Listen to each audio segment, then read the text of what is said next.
Santino. Hola Agustina, ¿cómo estás? Hola Bettina. Y en tu función de investigadora, recién con otras compañeras hiciste un estudio sobre el impacto específicamente del acuerdo UE-Mercosur en mujeres. ¿Qué es lo que descubrieron? Sí, este trabajo lo hicimos con Pato Laterra y María Julia Eliosov y encontramos varios puntos importantes. En general, los estudios de impacto sobre las mujeres, de las políticas de desarrollo y de los acuerdos de libre comercio en general suelen enfocarse solo en el empleo. Lo que nosotras hicimos fue darle una perspectiva de economía feminista, lo cual implica no enfocarnos solo en los impactos sobre el empleo, sino también en la organización social del cuidado en general.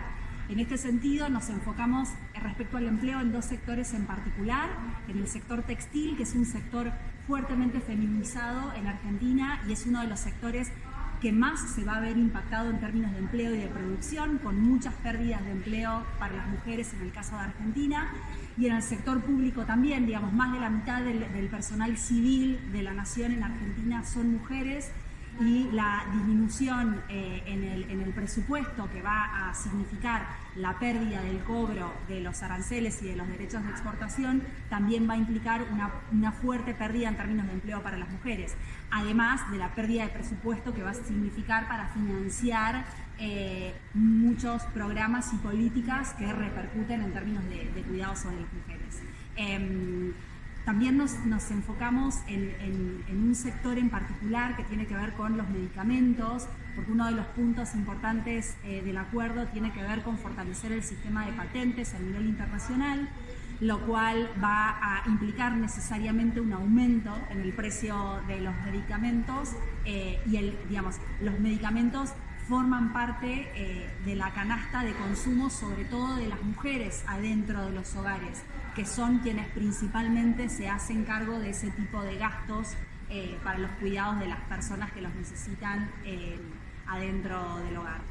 Además hicimos una estimación de la pérdida de empleos para la construcción de jardines de infantes y de escuelas como consecuencia de el ajuste fiscal, que se va a derivar del recorte presupuestario como consecuencia del no cobro de aranceles. Hay muchos estudios que dicen que no va a existir tal reducción en los ingresos fiscales, porque la reducción de los aranceles y los derechos de exportación se va a compensar con un aumento en los impuestos al consumo, como el IVA, que es el impuesto al consumo que tenemos en Argentina.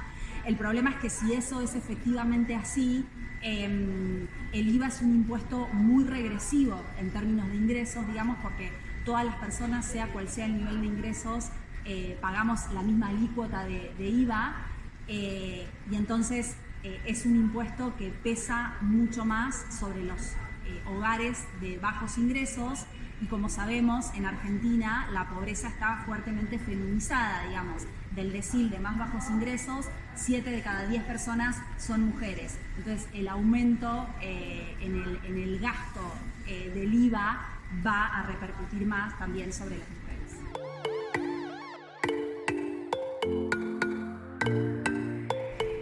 Fuertes, diría Sí, yo. Así sí. que muchos impactos, y decime, ¿hay una posibilidad de cambiar o mitigar ese impacto en las mujeres solo renegociando el acuerdo, o habría que empezar desde nuevo? ¿Cómo tendría que verse un acuerdo que no perjudique tanto a las mujeres?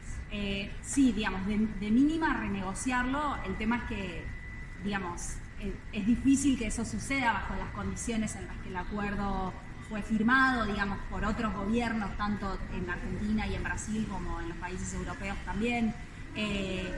Yo creo que la alternativa es pensar un nuevo tipo de acuerdo, si la idea es necesariamente hacer un acuerdo de libre comercio entre dos grandes bloques como son el Mercosur y la Unión Europea. El tema es que en esencia, la naturaleza de los acuerdos de libre comercio es desgravar impuestos, liberar el comercio, desregular las economías. Entonces es difícil que que un acuerdo que tiene como objetivo eso, que es eliminar aranceles, desregular, liberalizar las economías, pueda contemplar políticas compensatorias que compensen completamente lo que se va a perder como consecuencia de esos desgravamientos. O sea, es decir, en conclusión, yo creo que es difícil por la naturaleza propia de los acuerdos de libre comercio. Los acuerdos de libre comercio son un paso intermedio entre el, digamos, ser una economía cerrada y la apertura total al resto del mundo. Es el paso previo a ese objetivo final de la apertura total al resto del mundo. Y yo creo que si no hay intervención, digamos, de los propios estados en políticas de cuidados, en políticas de empleo que tengan en cuenta, digamos, la cuestión de género y las características de la segmentación horizontal en los distintos países, va a ser difícil que eso suceda, digamos, diría que son casi contrapuestos los dos tipos de objetivos. Así que mejor paremos el acuerdo de Mercosur y todos los demás. Exacto. Muchas gracias, Agostina. Gracias.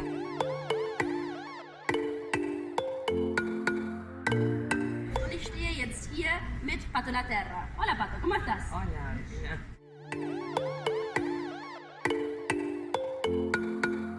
Hicieron recientemente un estudio sobre el impacto del acuerdo de Mercosur en mujeres, ¿no? Y descubrieron también hay una relación muy fuerte entre la fiscalidad y el espacio fiscal y el tema de los cuidados. ¿Qué es lo que descubrieron?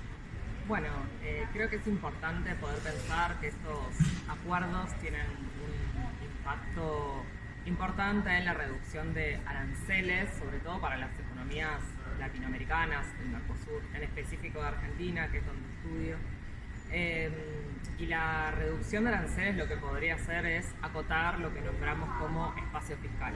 Ese espacio fiscal es muy importante para nuestras economías porque es el espacio que puede proveer o no servicios de cuidados y servicios sociales, ¿no? Que van desde la provisión de agua potable, donde sabemos que es una atención muy grande la provisión de agua potable para el tiempo de cuidado que utilizan las mujeres, como también para diferentes políticas de cuidado, como la infraestructura social para el cuidado, ¿no? Desde infraestructura social para el cuidado de la salud, pero también puede ser la educación o espacios de cuidado. Entonces, la relación que encontramos es que si bien los tratados de libre comercio lo que prometen es una mayor empleabilidad, un aumento del comercio, esos aumentos pueden verse muy amedrentados por esa reducción del espacio fiscal, ¿no? Si los estados tienen que reducir los aranceles y recaudan cada vez menos, ese espacio fiscal se acota. Entonces, ¿cuál es acá la cuestión? Bueno, la empleabilidad es importante, pero desde el punto de vista de la economía feminista lo que decimos es que es importante reducir el tiempo global, ¿no? de trabajo, tanto remunerado como no remunerado. Y ese tiempo global de trabajo tiene que ver con que solo se va a reducir, no solo distribuyendo en el hogar, de manera equitativa entre las personas, sino que ese tiempo de trabajo, de cuidado, se va a poder reducir en tanto y en cuanto los estados puedan proveer mejores políticas públicas y políticas de cuidado y políticas de servicios sociales.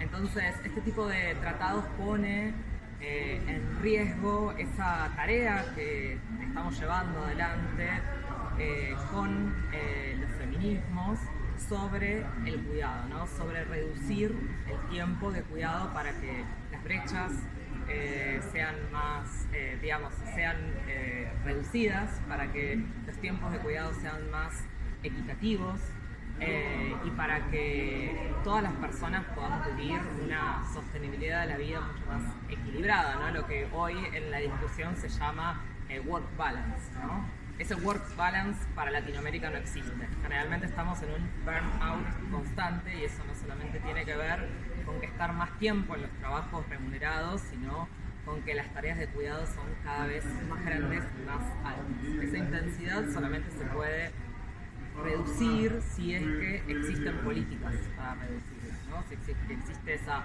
provisión a través de mayor oferta en la educación, mayor oferta en espacios de cuidado, si por ejemplo los estados invierten en que los transportes sean más eficientes, ¿no? Porque las mujeres son quienes más utilizan el transporte, si la provisión de agua potable es efectiva. En Argentina hay más o menos en los barrios populares un 80% de la población que no tiene acceso al agua potable. Entonces todas esas cuestiones son importantes para que los estados tengan un alerta, ¿no? Sobre el espacio fiscal. Ese espacio fiscal que se reduce a favor de un mayor crecimiento que pueden estar capturando las empresas, puede estar en desmedro de la población en general y sobre todo de las mujeres y la población LGTB, que está mucho más relacionada con la provisión de servicios públicos que los varones cis heterosexuales, que pueden tener otras estrategias para garantizar su sostenibilidad de la vida. Y lo que decimos es que cuando cuando el tiempo global de trabajo remunerado y no remunerado se pone en tensión, y cuando hay cada vez menos políticas para sostener ese tiempo, ¿no? que tensiona nuestra vida, las soluciones terminan siendo el mercado, la autogestión.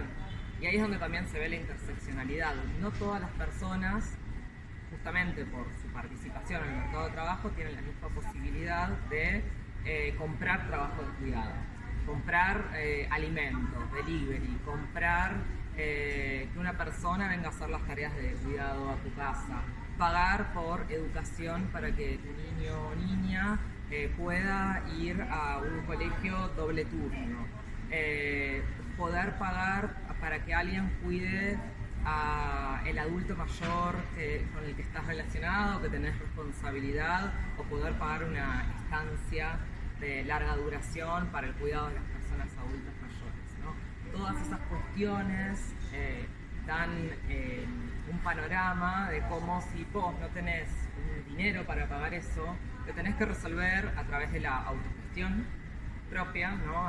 Hacia dentro de los hogares, la autogestión comunitaria. Y eso también diferencia a la población, porque lo que generalmente sucede es que quienes están en los deciles de mayor ingreso, quienes tienen mayor poder económico, pueden comprar esos trabajos, pero quienes no, su vida se precariza cada vez más, ¿no? Tienen que hacer cada vez más arreglos de cuidados comunitarios o hacia dentro del hogar para poder aprovisionar ese cuidado, porque lo que sabemos desde la economía feminista es que los cuidados nunca paran. No se puede decirle stop, paramos el cuidado, sino que siempre se tiene que proveer cuidado. El tema es la discusión de la manera de cómo hacerlo y cómo proveerlo, y eso es lo que nos interesa desde este punto de vista. Entonces, para traer a la cotidianidad de las mujeres y también de las personas LGBT los tratados de libre comercio, creo que es fundamental poder pensar en qué pasa con la fiscalidad, que parece algo alejado de nuestras vidas, y qué pasa con los cuidados en ese cotidiano. Muchas gracias, Pato. Mucho para pensar y para seguir estudiando y revisando, pero queda claro que el acuerdo UE-Mercosur en esa situación sería más bien una gran desventaja. Y bueno, así que paremos el acuerdo UE-Mercosur.